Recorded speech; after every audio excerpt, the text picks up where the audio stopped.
Barney Hill story is very interesting, but there's no real evidence other than their testimony. Is that correct?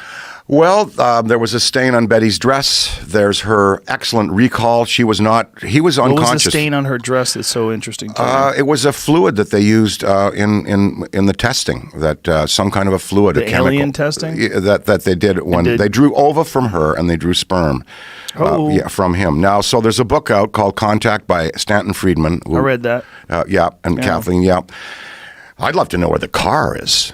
Where the Chevy they were driving. Oh, it where disappeared? Is that? I don't know. I'd have to ask Kathleen where it is. Did it end up in a junkyard? Because there were marks on the back of the car as well.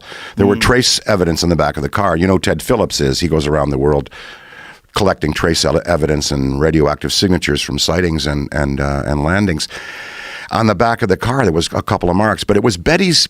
It's their credibility. Why would they want to bring this into their lives? And she was conscious, semi-conscious through much of it, and Barney was not conscious. He was unconscious. If you hear the tapes of Ben Simon's interviews with them under hypnosis, the screaming and he was just so frightened. Yeah. And the Zeta Reticuli map, when the being Betty looked at the map and the being showed her a map as she was on her way out the door, and she said, "May I take this?" And the being was going to give it to her, but then another one zipped up and said, "No.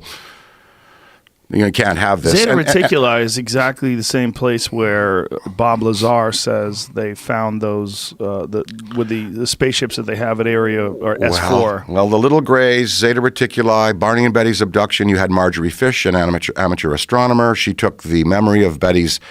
Betty drew up the star map, and she did a three-dimensional scale model of that part of the universe, and was able to identify Zeta Reticuli 1 and 2 and accepted by astronomers. So that map that Betty saw aboard that ship had not been seen on Earth before. And Betty has no history of astronomy or no studying it? No, none of it at all. And you know, interesting things like when they got back to the house, the house was open and the keys to the house were on the table with leaves so that they might have dropped them at the site and the beings returned them. Now, you know who Bud Hopkins was? Yes. He said that since he studied the Linda Cortile case, where the woman was floated out of her apartment building over the East River, and Orange Orb picked her up, plunged into the river. He was the guy. Bud was an artist. He was a graphic artist. He was a designer, a painter, and a lovely man. And he was one of the first people to start to deal with the trauma of abductees. He got a reputation for being able to interview them, hypnotize them, interview them, and get their stories and empathize and sympathize with them. And he said that in some cases that he studied, the beings would grab a man from somewhere in America and grab a woman and out of their cars, out of their clothes, put them up, test them, draw ova, draw sperm, fluids, whatever they were doing. And then the woman would wake up in the man's shoes or a different car, or almost as if after the beings were finished with them, I don't care where they go now. Yeah, put them back, you know, that kind of thing. He said that was the oddest phenomena. Like releasing a trout. Yeah, that's right. Well, I think that's catch a trout, you catch a big rainbow trout and you're fly fishing and you got a barbless hook. You know, most people, if you go to Montana, go to the Gallatin River, shout out to the Gallatin. Beautiful. Gorgeous place. People catch and release because they appreciate that the trout are there. They'd rather go buy halibut from a store and not eat the fish because they want the salmon to be healthy. They want the trout to be healthy. Well, so they catch them. And then they release them. But if you're a brown trout, well, brown trout are invasive. But if you're a rainbow trout, and someone catches you, and you know they take you on some 200-yard run down this river as they're trying to draw you in. It's a big 9-pound rainbow, catch of a lifetime. Beautiful right? time. And some guy pulls it on, takes pictures of it, like shows it, and then releases it. And then this thing's like, how the fuck did I get here? What am I doing outside of my universe? Yeah. What am I doing in this other dimension of air where I can't breathe? Precisely.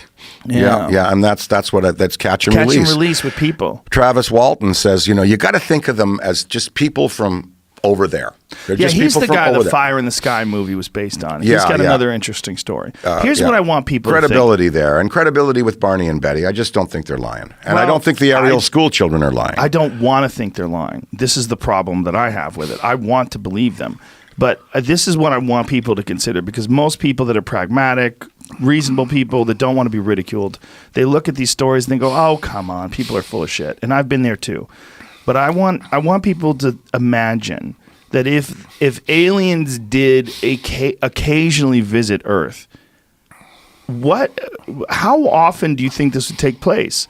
And how it would be very infrequently. And if it was happening, these would be completely unique, unusual occurrences out of nowhere where someone would come down, they would do something, and they would be leaving the person with this thought and this memory and this inability to describe it with normal words. If you were taken aboard a spaceship and you were some reptilian beings that were 3 feet tall were running experiments on you and you were paralyzed, and then they released you back on Earth, what words do you have available to you to describe this experience in a way that, like, if you tell me, hey, Joe, I went whitewater rafting with my kids. It was a great time. It was so fun. We got to see eagles, and it was gorgeous. And then we had lunch at this beautiful little cafe. What a great day. I can envision this experience. I can see it. But if you tell me, hey, man, we went camping, and I woke up, and some alien had a finger in my ass. The Allagash incident, they went camping, and they disappeared. Quite a few of those, right? There's hundreds of thousands. And here, I brought you a book. This is Bruce Maccabee's book. It's all the headlines from 1952, 432 reports given. And I'll address your specific question about people, how they relate their experiences and how genuine they feel in a second here. 432 reports given the Air Force in 1952 on aerial sightings, ships from other planet. We've got memos from the government here. Former Army pilot sees flying saucer by daylight, whatever was cited here. July 30 stories, fighter pilots at Newcastle say alert for more saucer reports. These are newspaper. Yeah. That's yours. Well, newspapers never lie.